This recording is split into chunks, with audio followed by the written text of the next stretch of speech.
Morning students, हमने पीछे जो है चैप्टर नंबर 4 किया था। आज हम चैप्टर नंबर 5 करेंगे। आई होप आपने जो पीछे वाला जो फर्स्ट, सेकंड और फोर्थ चैप्टर है वो अच्छे से कर लिए होंगे। अब हम 5th चैप्टर कर रहे हैं, जो कि हमारा चैप्टर का नाम है अर्थमेटिक प्रोग्रेशन, मतलब समांतर श्रेणी। इसके नाम में इसका अर्थ छिपा हुआ समान जमा अंतर जमा श्रेणी, यानी कि ऐसा क्रम जिनके बीच का जो अंतर है वो क्या हो, सेम हो, बराबर हो। जैसे फॉर एग्जांपल मान लीजिए हमारे पास है कोई AP arithmetic progression 1 2 2 4 6 8 10 and so on. हम ये देखते हैं कि बीच का डिफरेंस देखिए, 4 में से 2 गया 2, 6 में से 4 गया 2, 8 में 6 गया 2 और 10 में से 8 गया 2। इनका जो डिफरेंस है, इनका जो अंतर है वो कितना है, 2 का है। तो ये हमारी क्या है, समांतर श्रेणी यानी कि अर्थमेटिक प्रोग्रेशन है। मान लीजिए हमारे पास कोई दे दिया जाता है 2 है, 4 है, 6 है, 9 है, 12 है, 14 है, सो हमने देखा इनके बीच का डिफरेंस 2, इनके बीच का डिफरेंस 2, इनके बीच का डिफरेंस 3, इनके बीच का डिफरेंस 3 और इनके बीच का डिफरेंस 2। हमने देखा इन दोनों का डिफरेंस तो सेम है, इन दोनों का डिफरेंस सेम है, और ये यानी कि ये तीनों डिफरेंस सेम है, ये दो डिफरेंस सेम है। लेकिन हमारा जो अरिथमेटिक प्रोग्रेशन है उसमें क्या होगा कि जो सभी जो डिफरेंस है वो ऑलवेज इक्वल होने चाहिए, हमेशा बराबर होने चाहिए। अगर मान लीजिए यहाँ पे 6 8 और 12 एंड 14, तो हमने देखा इनके बीच का डिफरेंस 2 और इसके डिफरेंस 4, यानी कि सिर्फ एक ही डिफरेंस है वो अलग है, बाकी तो सेम है नहीं। लेकिन हमारी एपी तभी होगी, हमारी जो अरिथमेटिक प्रोग्रेशन है तो तभी बनेगी जब ये जो डिस्टेंस है, कॉमन डिफरेंस है, ये क्या हो, ऑलवेज सेम होता है। अब इसमें मेन जो चीज है क्या होती है, हमारी कोई भी एपी बनाते हैं उसमें क्या होता है, A1 A2 A3 A4 A5 and so on, ये हमारी क्या होगी, एपी होगी। अब जो हमारी एपी का जो फर्स्ट टर्म है ये हमारी क्या कहलाती है, फर्स्ट टर्म।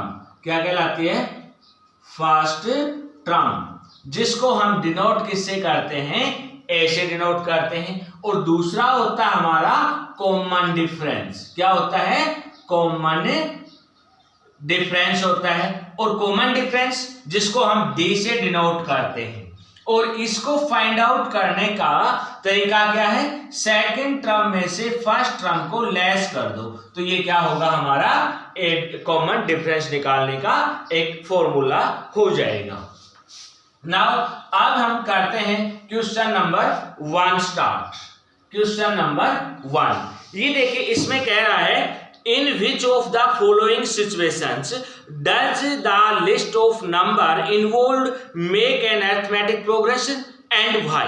कि हमारे पास ये 4 पार्ट दिए गए हैं और इसमें ये कह रहा है कि जो सिचुएशन दी गई है, जो स्थितियां दी गई हैं, क्या वो अरिथमेटिक प्रोग्रेशन है तो क्यों है, और नहीं है तो क्यों नहीं है। जैसे हमारा फर्स्ट क्वेश्चन है, फर्स्ट क्वेश्चन का first part, the taxi fare after each kilometre when the fair is 15 rupees for the first kilometre, यानी कि एक टैक्सी का किराया है पहले किलोमीटर के लिए तो 15 रुपए है for the first kilometre, and और are 8 rupees for each additional kilometre, और प्रत्येक किलोमीटर का हर किलोमीटर का किराया 8 रुपए है। तो देखिए हम क्या करेंगे, taxi fare of A taxi of first kilometre, पहले किलोमीटर का जो किराया है वो कितना है, 15 रुपीज है, 15 रुपए है, और एडिशनल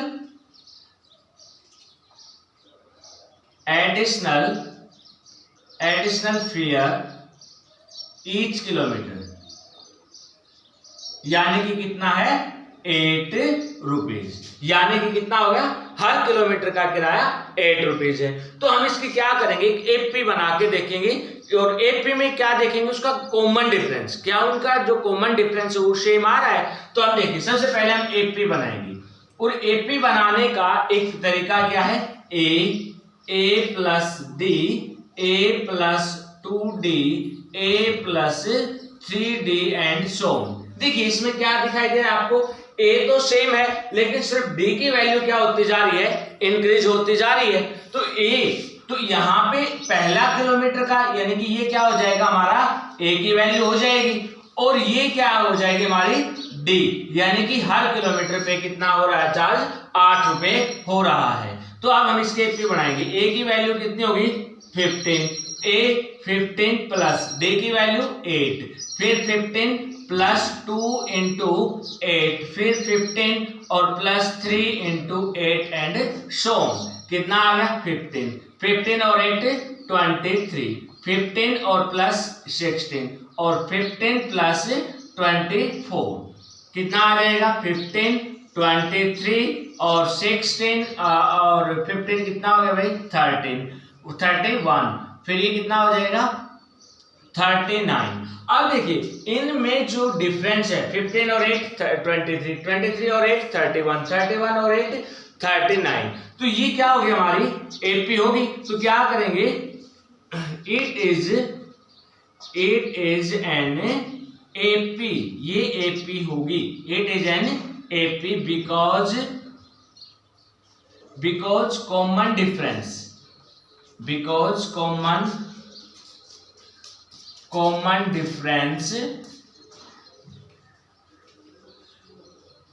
डिफरेंस इज सेम, क्योंकि इनका जो कॉमन डिफरेंस है वो कितना आ रहा है 8 आ रहा है, जो कि सेम है, इसलिए ये क्या होगी एपी होगी।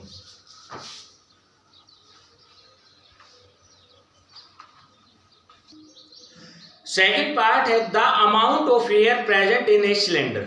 एक सिलेंडर है, एक बेलन है, उसके अंदर कुछ हवा है या हवा भरी हुई है। When a vacuum pump removes 1/4 of the air remaining the cylinder at a time, वो एक समय में कितने निकाल रहा है 1/4 पार्ट ऑफ द एयर, और फिर अगली बार जो बची हुई है उसका 1/4 निकाल रहे, फिर जो बची उसका 1/4। तो देखिए मान लेते हैं लेट टोटल एयर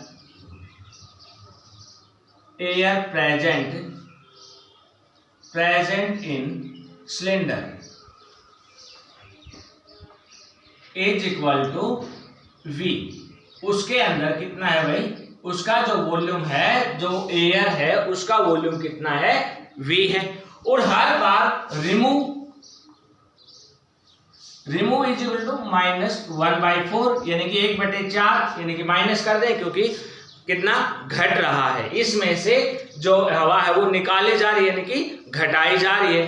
तो अब हम अपनी मान लीजिए एपी बनाते हैं, तो पहला कितना है V था, इसमें से हमने क्या किया V माइनस इसका 4 पार्ट निकाल लिया, V ऑफ 1/4, तो कितना हो जाएगा V और V/4। इस V/4 को इसमें से लेस करेंगे, कितना होगा 4 × 1 = 4V और माइनस V और /4 कितना हो जाएगा 3V/4। हमने क्या किया, इतनी एयर को बाहर निकाल लिया। अब इसके अंदर बच कितनी गई, हम क्या करेंगे V में से 3V/4 लेस करेंगे, 4 × 1 = 4V माइनस 3V/4, यानी कि V/4 हमारे क्या होगी इसके अंदर बच गई। अब क्या करेंगे, इस बची हुई का हम फिर 1/4 पार्ट निकालेंगे, यानी कि V/4 ऑफ 1/4 कितना हो जाएगा V/16 आ जाएगा। अब V/16 या ये क्या लिख सकते हैं V/4 और V/16 इस इतने हमने क्या निकाल ली, बची हुई कितनी थी V/4, तो माइनस में V/16 कर देंगे, एलसीएम कितना हो गया 16, 4V माइनस 1V कितना आ जाएगा 3V/16। तो हम देखेंगे कि हर बार जो बची हुई एयर का 1/4 पार्ट निकाला जा रहा है तो वो हमारी एपी क्रिएट नहीं करेगा। तो देयरफॉर क्या हो जाएगा, this is not an AP. Third part है the cost of digging a well after every metre of digging when it cost of 150 rupees for the first metre and rises by the 50 for each subsequent metre. यानी कि ये कह रहा है कि एक कुआं खोदा जा रहा है, उसका पहला मीटर जब खोदा गया 150 रुपीज, अगला मीटर खोदा गया तो उसमें 50 रुपए इंक्रीज हो गई, अगला मीटर खोदा गया तो उसमें फिर 50 रुपए इंक्रीज हो गई। मान लीजिए ये हमारा कोई वो कुआं खोद रहा है कोई भी, तो ये देखिए इस एक मीटर के लिए उसने देने पड़े 150, अगला मीटर इसने खोदा तो इसने देने पड़े 200, अगला मीटर इसने खोदा एक इसके लिए उसको 250, यानी कि हर मीटर के लिए कितना इंक्रीज हो रहा है 50 रुपीज। तो ये देखिए 150, 200, 250 और 300, यानी कि इनके बीच का डिफरेंस 50, इनके बीच का डिफरेंस 50, इनके बीच का डिफरेंस 50, इन तीनों का जो डिफरेंस है वो क्या है, सारा 50-50 आ रहा है। तो इसका मतलब क्या हुआ, this is an AP. Understand. Fourth part है, ये कह रहा है the amount of money is account every year, हर साल मतलब उसका कुछ धन है उसके अकाउंट में। When Rs10 has deposited at a compound interest at 8% per annum, ये कह रहा है कि उसने टोटल यानी प्रिंसिपल कितना हो गया 10,000, उसने 10,000 रुपीज क्या किया अपने अकाउंट में डिपॉजिट किए, जमा किए, और रेट कितना दिया उसने 8% पर एनम। तो ये कह रहा है कि इसको क्या किया उसने, compound interest by compounded interest, यानी कि चक्रवृद्धि ब्याज के द्वारा। तो इसका चक्रवृद्धि ब्याज अगर हम निकालेंगे कंपाउंड इंटरेस्ट तो कितना हो जाएगा, यानी कि principal into 1 plus rate upon 100 और टाइम, तो कितना हो जाएगा, प्रिंसिपल हो गया 10,000 इंटू 1 प्लस 8 अपॉन 100 और 1। फिर क्या करेंगे, फिर इसका करेंगे क्या, इसका अब जो हमारी ये अमाउंट आ गया, अब इसके ऊपर क्या लगेगा, इंटरेस्ट लगेगा, फिर जो भी अमाउंट आएगा उस पर इंटरेस्ट लगेगा। यानी कि पहला तो मान लीजिए हमने किया 10,000 इंटू 108 अपॉन 100, 2 0 से 2 0 कितना आ गया भाई, इसकी करेंगे तो 10,800। अब इसके ऊपर फिर हमने क्या करना है, 8% के हिसाब से इस पे ब्याज लगाना है। तो क्या होगा कि जो इनका कॉमन डिफरेंस है वो क्या होगा, सेम नहीं होगा। तो therefore this is not an AP. First जो क्वेश्चन था हमारा नॉर्मली सिर्फ हमने ये बताना था कि वो एपी है या नहीं है तो क्यों है, और नहीं है तो क्यों है। अब हमारा जो मेन जो क्वेश्चन है सही से स्टार्ट हो रही है हमारी एक्सरसाइज यहाँ से। देखिए ये कह रहा है कि write first 4 term of the AP, AP की कोई भी पहले 4 टर्म बनाइए, when the first term A and the common difference D are given as follow. हमारे पास ए और डी यानी फर्स्ट टर्म और कॉमन डिफरेंस दे दिया है और आपने इसकी 4 टर्म बतानी है। हमारे पास अगर एपी की ए फर्स्ट टर्म एंड डी उसका कॉमन डिफरेंस, तो हमारे से वो चाहे कितने भी टर्म निकलवा सकता है, हम निकाल सकते हैं। उसके लिए हमें सिर्फ एक ही फॉर्मूला अप्लाई करना है। जैसे फर्स्ट पार्ट है, इसके लिए हम क्या करेंगे, a is equal to 10 and d is equal to 10, यानी कि फर्स्ट टर्म 10 और d भी क्या है 10 है। तो हम अपने एपी बनाएंगे। एपी बनाने का फॉर्मूला क्या बताया था, a plus d, a plus 2d, a plus 3d and सो। देखिए कितने टर्म होगी, 1 2 3 4, तो कितना हो जाएगा, सिर्फ हमने a एंड d की वैल्यू पुट करने, उसको सोल्व करना है। a की वैल्यू कितनी है 10, a की वैल्यू है 10 प्लस d की वैल्यू आल्सो 10, फिर a की वैल्यू 10 प्लस 2 इंटू d की वैल्यू आल्सो 10, फिर a 10 प्लस 3 इंटू d की वैल्यू आल्सो 10, सो कितना आ जाएगा 10 10 और 10 20, फिर 10 प्लस 10 2 जा 20, फिर 10 प्लस 10 3 जा 30 एंड सो 10 20 20 और 30 30 और 30 और 10 40 एंड सो। तो ये आपने जो एपी है उसकी 4 टर्म हमने क्रिएट कर दी। नाउ सिमिलरली हम क्या करेंगे, सेकंड पार्ट को करेंगे। यही सेकंड है, क्या कह रहा है, ए की वैल्यू है -2 एंड डी की वैल्यू है 0। तो देखिए वैसे हम करेंगे, अपनी एपी बनाएंगे, ए plus d, a plus 2d, a plus 3d। तो ए की वैल्यू है -2, फिर -2 प्लस डी की वैल्यू 0, ए की वैल्यू -2 प्लस 2 इंटू डी की वैल्यू 0, फिर कॉमा ए की वैल्यू है -2 प्लस 3 इंटू 0, कितना आ जाएगा -2 प्लस 0 -2 प्लस 2, 0 के किसी भी नंबर के साथ मल्टीप्लाई करेंगे क्या आएगा 0, -2 प्लस 3 0 0, कितना आ जाएगा -2 एंड -2। तो हमारी जो एपी है इसके फर्स्ट जो 4 टर्म है वो क्या होंगे, -2 एंड -2। नाउ थर्ड पार्ट में ए की वैल्यू कितनी है 4 है, थर्ड पार्ट में ए की वैल्यू 4 एंड डी की वैल्यू है -3। वही करना हमने, अपना एपी बनाने का फॉर्मूला लिखना है, a plus d, a plus 2d, a plus 3d and so. A की वैल्यू है 4, ए की वैल्यू 4 प्लस डी की वैल्यू है -3, ए की वैल्यू है 4 प्लस 2 इंटू -3, फिर है ए की वैल्यू 4 प्लस 3 इंटू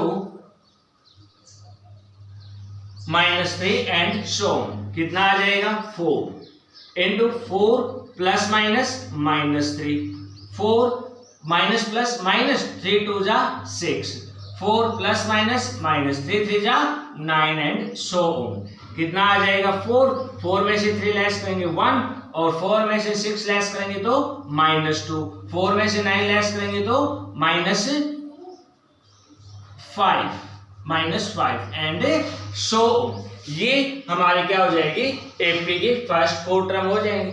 सिमिलरली हम क्या करेंगे, जो फोर्थ पार्ट है, फोर्थ पार्ट में ए की वैल्यू कितनी है -1 और डी की वैल्यू है भाई -1/2। तो एपी क्रिएट करेंगे, AP is equal to a plus d, a plus 2d, a plus 3d and so. A की वैल्यू -1, ए की वैल्यू -1 प्लस डी की वैल्यू 1/2, फिर है -1 प्लस में 2 इंटू 1/2, -1 प्लस 3 इंटू 1/2, कितना आ जाएगा 1, 2 1 जा 2, 2 में से 1 गया तो 1/2, 2 से 2 कैंसिल, -1 प्लस 1, फिर कितना है -1 प्लस 3 1 जा 3 और अपॉन 2, कितना आ जाएगा -1 1/2, -1 में से गया तो 0, 2 1 जा 2, 2 में से 3 लेस करेंगे तो प्लस का 1/2 एंड सो। तो हमारी जो एपी है इसकी जो फर्स्ट 4 टर्म है वो क्या हो जाएंगी, -1 1/2 0 और 1/2।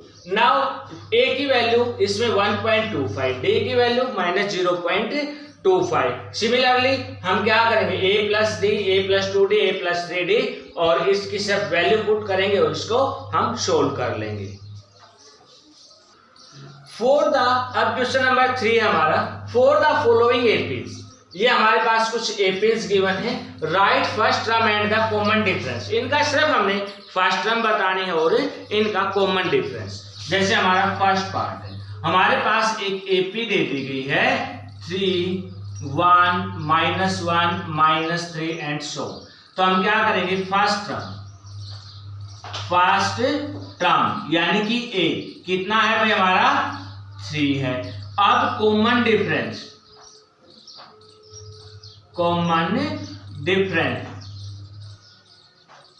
कॉमन डिफरेंस क्या है डी, यानी कि डी फाइंड आउट करने का फॉर्मूला बताया था a2 minus a1। Second term में से फर्स्ट टर्म लेस कर दो, तो सेकेंड क्या है इसमें 1 माइनस फर्स्ट टर्म क्या है 3, तो कितना हो गया 1 में से 3 लेस करें तो -2, तो इनका जो कॉमन डिफरेंस है वो कितना आ जाएगा 2। अब सेकंड है हमारा, ये कह रहा है कि हमारी एपी है -5 -1 3 7 एंड सो, तो क्या करेंगे फर्स्ट टर्म ए कितनी है फर्स्ट टर्म -5, कॉमन डिफरेंस यानी कि डी कितना हो जाएगा a2 माइनस a1, a2 कितना है -1 माइनस a1 कितना है -5, -1 माइनस माइनस +5 कितना हो गया 5 में से 1 गया तो 4, तो इनका कॉमन डिफरेंस 4 आ गया और फर्स्ट टर्म कितने आ गए -5।